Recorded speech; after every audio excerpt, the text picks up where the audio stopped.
일단 58년에는 국회의원 선거철인데 목포엔 출마를 일단 못했습니다. 네. 인제에서 하셨는데 네. 인제 출마에 대한 얘기를 좀 해보면 좋을 것 같아요. 그 당시에 어떤 상황이었습니까? 그때 군인들이 대부분인 상황이었는데. 그때 군인들이 굉장히 이승만 정부에 대해서 비판적 입장을 갖고 있었죠. 경찰이나 이런 공무원들 이런 사람들은 자유당 정권에 얽매여 있었다면은 그때 군대에서는 사실 이승만 정부 때 박정희 당시 장군이 쿠데타 모의를 했죠. 그 정도로 군인들이 갖는 현실 정부에 대한 불만이 컸습니다. 그러니까 당연히 야당 성향의 표심을 갖고 있죠. 네. 그래서 김대중 당시 후보께서 목포에 출마하기 어려우니까 군인들이 많이 모여 사는 강원도 인제를 예. 지역구로 갖게 되는 것이죠.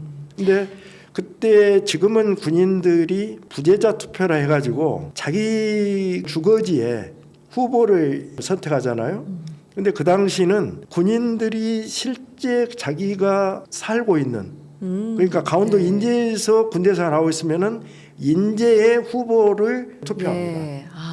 그러니까 이제 야당 후보의 예. 당선에 막기 위해서 네. 김대중 당시 후보께서 그 부재자 투표이 바꿔지니까 의지하고 기대했던 현역 군인들의 그런 표를 김대중 후보의 표로 끌어들일 수가 없었던 거죠.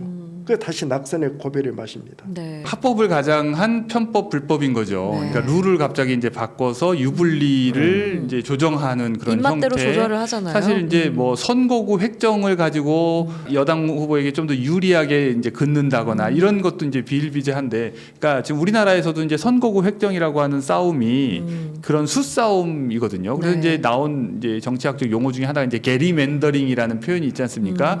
그러니까 누군가에게 당선이 유리하도록 일부러 그렇게 싹 선을 묘하게 그으면 그렇습니다. 이제 당선이 사실상 예상되는. 네. 근데 그러다 보니까 그림으로 놓고 보면 굉장히 이상하게 선거구가 그어지는 거죠. 근데 이제 이 방금 말씀하신 사례는 이제 선거구를 획정을 그렇게 하는 것이 아니라 뭐 모여 살고 있는 사람들을 원래 자기 고향에 투표하도록 해서 네. 그 사람들이 가지고 있는 야당 성향을 희석해 버리는 이제 꼼수인 거죠. 그렇죠. 그러니까 이게 참 겉으로 보면은 뭐 무슨 뭐 투표 용지를 바꿔치기 한 것도 아니고 누가 뭐 돈 주고 매표를 한 것도 아닌데 교묘하게 결과를 바꿔놓는, 참 이 부정선거의 역사는 길고도 복잡하고 영리한 사람들 참 많은 것 같습니다. 네.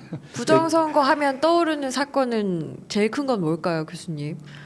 글쎄요. 저도 이제 네. 그 옛날에 영상으로만 주로 이제 봤었는데 옛날에 이제 누군가가 기표소에 들어갔다가 이제 투표를 안 하고 투표 용지를 하나 이제 훔쳐가지고 이제 나오는 겁니다. 그러고 나서 이제 미장원이나 복덕방이나 이렇게 사람들 잘 모이는 곳에 가서 자기의 투표 용지를 주면 얼마를 네. 이제 돈으로 바꿔주는 거예요. 그러면 이제 그 비어 있는 투표 용지에 예를 들면 여당 후보 이름을 도장을 찍고 그걸 집어넣고 또 빈 투표 용지를 가지고 오면 얼마를 주겠다. 그렇게 해서 릴레이가 계속 되는 거죠. 그러면 하루 그렇죠. 종일 드나들면서 그 투표용지 하나를 가지고 이제 원하는 후보에게 투표하도록 확인할 수가 있는 겁니다. 그렇죠. 그러니까 이런 부정투표가 과거에 이제 있었다고 하더라고요. 우리 한국의 현대 정치사 속에서의 선거 투표가 공정한 선거라고 인정을 받을 수 있는 것은 1990년대 지나서입니다. 뭐 자유당 정권 때는 방금 말씀하신 릴레이 투표라든지 네. 온갖 부정 투표 그런 투표들이 횡행을 했고 네. 그 최고의 정점이 3.15 부정선거였습니다. 그렇습니다. 그런데 박정희 정부에 들어와서도 불법 폭력 선거 투표라는 것은 그 박정희 1979년 10월 26일 사망 이후까지도 계속되고 있는 거예요. 그래서 김대중 후보는 1997년 선거를 제외하고는 불공정 그 선거 그런 불법 투표 속에서 늘 피해자였습니다. 맞습니다. 저는 그건 확신합니다. 네. 대통령께서 청년 사회과에서 청년 정치인으로 삶을 변환시킨 것은 바로 국민방위군 사건과 부산 정치파동이었습니다. 맞습니다. 국민방위군 사건과 부산 정치파동은 인간이 인간일 수 없는 인간의 존엄함은 물론이고 최소한의 생존이 불가능한 그런 참상을 김대중 대통령이 현장에서 목격하신 거죠. 국민방위군 사건은 정치가 잘못됐기 때문에 아무런 잘못이 없는 국민들을 모아다가 거기에 최소한의 입을 거리, 먹을 거리를 그 한겨울에 제공하지 않아 가지고 아사자로, 그 다음에 그 엄동선안의 동사자로 그 어마어마한 우리의 국민들이 희생을 당한 거잖아요. 그리고 이제 부산 정치파동에서는 법적으로 보장된 국회의원의 권한과 의무가 전혀 수행될 수 없는 헌병과 경찰들을 갖다가 국회의원들을 둘러싸게 해가지고 통근버스를 그야말로 크레인으로 들어 올려가지고 감금해서 협박해서 자행하는 그 폭력적인 국가폭력의 극단적 모습, 이런 것을 보시면서 이건 정치가 잘못됐구나, 이건 정치를 바로잡으려면 어떻게 해야 되겠는가, 정치에 나서야 되겠구나. 그렇게 해서 김대중 대통령이 자기에게 정치인의 삶을 부여한 거죠. 그렇죠. 예. 그래서 김대중 대통령은 우리 시대가 바뀌어야 되고 사람의 삶이 더 나은 조건으로 바뀌어야 한다는 그러한 개혁적이고 진보적인 철학과 소신과 신념에 따라서 야당을 선택한 것입니다. 그런데도 그 시절에도 여당을 선택하는 사람들이 있었을 거라는 거죠.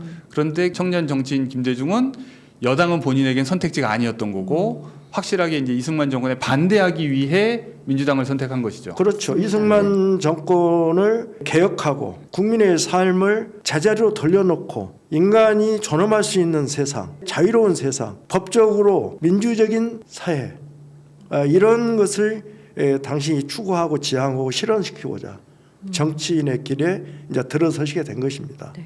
또 한 가지 사건 저희가 아까 짚어보자고 했던 게 4.19 혁명입니다. 네. 빼놓을 수 없는 최초로 민중의 힘으로 독재자를 어쨌든 축출하고 새 정부를 세우는 그런 혁명적인 날인데요. 김대중 대통령이 좀 어떤 의미가 있었을지도 궁금하거든요. 그때 이제 이승만은 아주 노쇠한 대통령이었죠. 네. 무려 85세가 넘은. 그러니까 이제 이승을 언제 하직을지 모르니까 부통령의 목을 걸었죠. 예. 이기붕을 어떻게든 당선시켜야 된다. 대통령은 그때 후보가 없었잖아요. 네.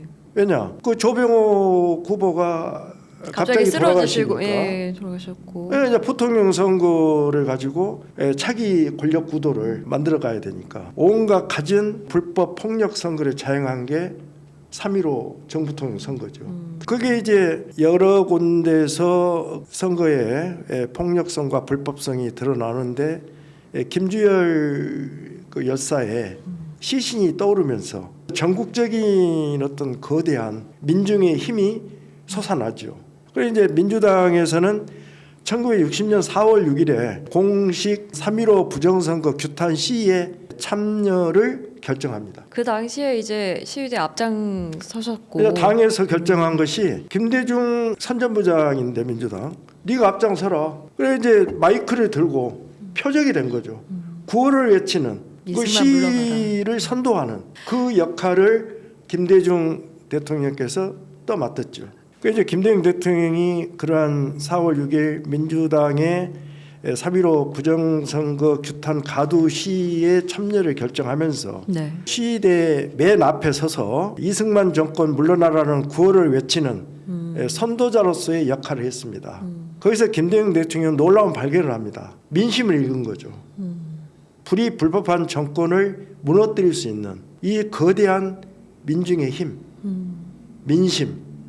그래서 김대중 대통령이 늘 쓰시는 말씀으로 존경하고 사랑하는 국민. 그렇죠. 연설하실 때마다 그리고 항상 시작하는 게 나에게 유일한 영웅은 국민입니다. 국민은 최후 승리자이며 양심의 근원입니다. 바로 여기서 체득을 하신 거예요. 그 역사의 거대한 변혁의 에너지를 현장에서 목도하시면서 우리가 잠시 지금 시련에 처해 있고 고난을 받고 있지만 이건 우리는 이겨낼 수 있겠다. 그런 긍정 에너지, 승리된 낙관, 그 일생을 갖고 가신 거예요. 그래서 우리 국민은 위대하다. 우리 국민은 끝끝내 승리하리라. 그래서 김대중에게 있어서 살고 난 것은 놀라운 은총이기도 하고 당신이 가야 할 머나먼 고난의 길이기도 했어요. 목숨을 바쳐서라도 이 국민과 함께 자유로운 세상, 민주적인 세상, 평화로운 세상을 기회 실현시키리. 이러한 철학의 근본 자리가 저는 4.19 혁명이었다고 생각합니다.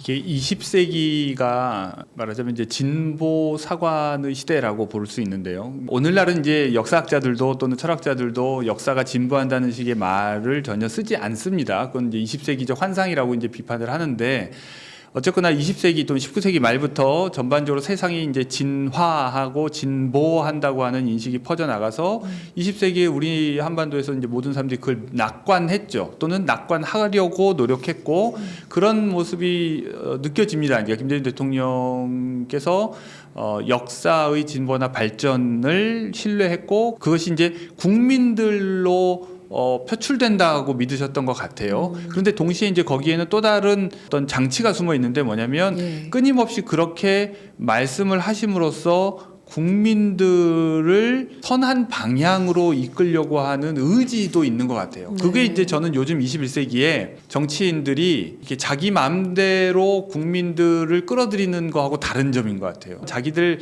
하고 싶은 대로 하면서 그것이 이제 국민들의 뜻이라는 식으로 호도하는 경우가 굉장히 많은데 김대중 대통령은 그거하고는 좀 분명히 결이 다른 것 같고 일정한 선한 방향, 우리 사회가 나아가야 될 방향, 세상이 나아가야 될 방향, 인류가 더 나은 모습으로 가야 되는 방향에 대한 확고한 신념을 가지고 계셨고 네. 그것을 국민의 뜻이라고 계속 얘기함으로써 국민들 역시 그 말을 들을 때 그런 마음을 가지도록 하는, 그것은 굉장히 큰 이야기꾼의 재주라는 생각이 듭니다. 오늘날 이제 이런 식의 거대한 서사를 구사하는 정치인을 보기가 힘듭니다.